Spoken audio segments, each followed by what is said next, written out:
Well, good morning, my dear students.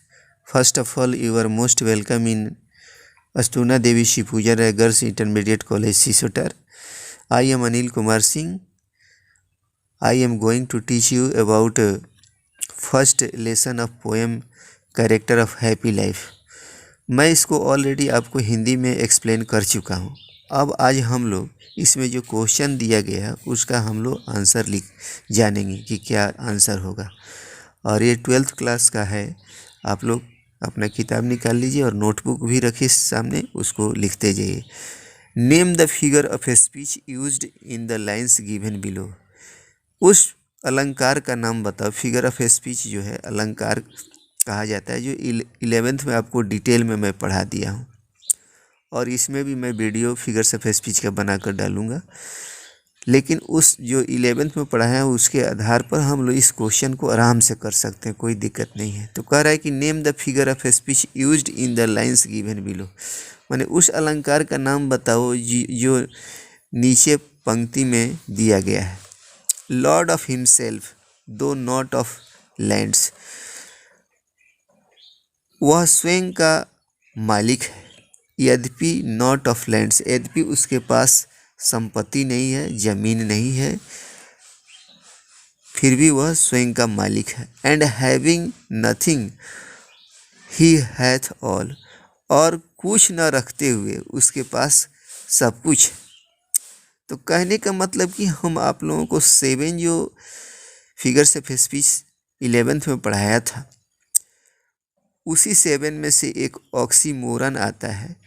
पहला जो है सिमली है, दूसरा है मेटाफोर है, तीसरा पर्सोनिफिकेशन है, चौथा एपोस्ट्रोफी है, पांचवा जो है आपके ऑक्सीमोरन है, 6 जो है ओनोमैटोपोइया है, और 7 जो है हाइपरबोल है। तो इस 7 में से ऑक्सीमोरन को हम बोलते हैं विरोधाभास अलंकार। अब इस अलंकार में एक ही वस्तु में परस्पर दो विरोधी गुणों को दर्शाया जाता है, दो विरोधी गुणों को बताया जाता है। In this figure of speech two opposite qualities are added in the two the something, माने इस अलंकार में दो परस्पर विरोधी गुणों को एक ही वस्तु में दिखाया जाता है। जैसे दिस इज ओपन सीक्रेट, यह जो है खुला रहस्य है। अब सीक्रेट भी है, ओपन है।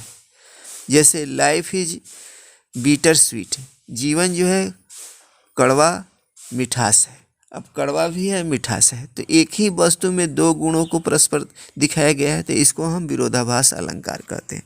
तो इसी तरह से लॉर्ड ऑफ हिमसेल्फ, वह स्वयं का मालिक है, दो नॉट ऑफ लैंड्स, यद्यपि उसके पास जमीन नहीं है, संपत्ति नहीं है। एंड हैविंग नथिंग, और उसके वह कुछ न रखते हुए, ही हैथ ऑल, वह सब कुछ रखता है। तो इसलिए ये ऑक्सीमोरन, आंसर में हम लिखेंगे फिगर ऑफ स्पीच ऑक्सीमोरन, विरोधाभास अलंकार।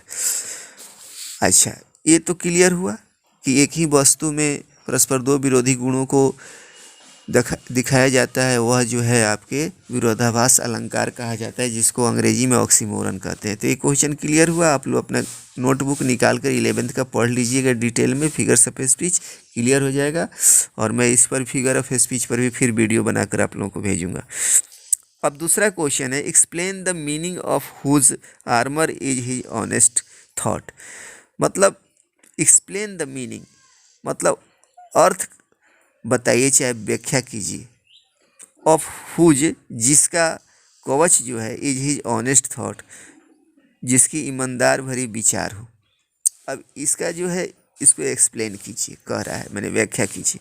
तो आंसर में होगा his honest thoughts are the best armour which give him protection.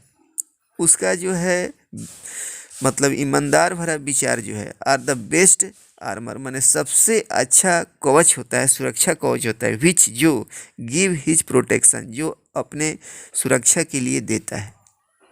कहने का मतलब if a person is honest, honesty is his the best armour and he can protect himself by honesty. So a person should have honesty for protection. If a person is not honest, he can't have armor of protection. So firstly a person needs honesty for getting armor of protection.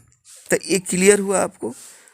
अब आ जाइए, तीसरा question जो है देता है कि give the central idea of the poem, मतलब कविता का जो है मुख्य भाव लिखिए, चाहे केंद्रीय भाव लिखिए। सेंट्रल आइडिया का मतलब होता है मुख्य भाव, और चाहे आपको केंद्रीय भाव कविता के लिखिए। अब देखिए कविता का मैं मुख्य भाव लिखा हूँ, इसको एक एक लाइन पढ़कर हिंदी बता रहा हूँ। In this poem the poet tells about the quality of a man who is really happy.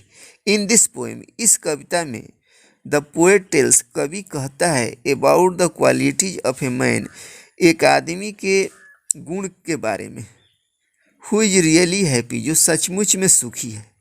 इस कविता में कवि जो है एक आदमी के, ऐसे आदमी का गुण बताता है जो सचमुच में सुखी है। ए हैप्पी मैन इज वन, एक सुखी आदमी वही होता है, who is honest and truthful, जो ईमानदार और सच्चा हो। और सही में जो, अगर if you want to get happiness in your life, firstly you need to be honest and truthful, after that you can get happiness in your life. माने अगर आप सुखी होना चाहते हैं तो आप अपने जीवन में ऑनेस्टी जो है और ट्रूथफुलनेस जो है उसको अपनाइए। वही कह रहा है, ए happy man is one who is honest and truthful, एक सुखी आदमी वही होता है जो ईमानदार और सच्चा होता है। Honesty and truth are his greatest weapons, ईमानदारी और सच्चाई जो है उसका सबसे बड़ा हथियार होता है। He is not a slave to the desires of others, he is not a slave, वह दास नहीं होता है, to the desires of others, मैंने दूसरे की इच्छाओं का, वो दूसरे की इच्छाओं का दास नहीं होता है, मैंने वो किसी के अंडर में अपना जीवन नहीं बिता सकता है। He is the master of his own mind, वह अपने मस्तिष्क का जो है मालिक होता है, एंड पर्सनैलिटी, अपने व्यक्तित्व का। As he keeps control on his desires, और वह जो है अपने इच्छाओं पर नियंत्रण रखता है। जो अपनी इच्छाओं पर नियंत्रित नहीं रखता है वो सबसे दुखी आदमी है, इसलिए अपनी इच्छाओं पर नियंत्रण रखना चाहिए। He is fearless and care free, वह जो है निर्भीक होता है, माने भय मुक्त होता है, एंड केयर फ्री, और चिंता मुक्त होता है। He is not afraid of death, वह मृत्यु से भयभीत नहीं होता है।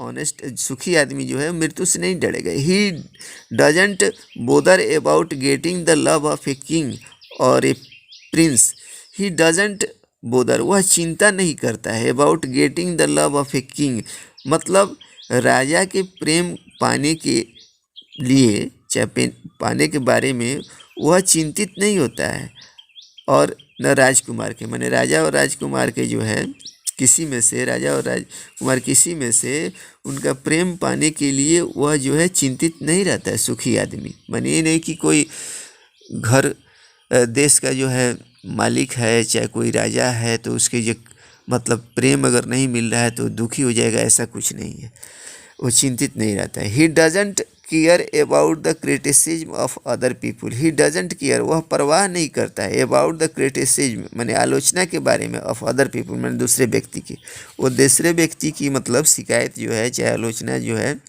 उसके लिए वो चिंता नहीं करता है।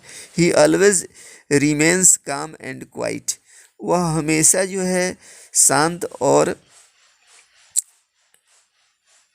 मतलब अच्छा रहता है। ही ऑलवेज रिमेन्स काम एंड क्वाइट, वह हमेशा जो है शांत रहता है।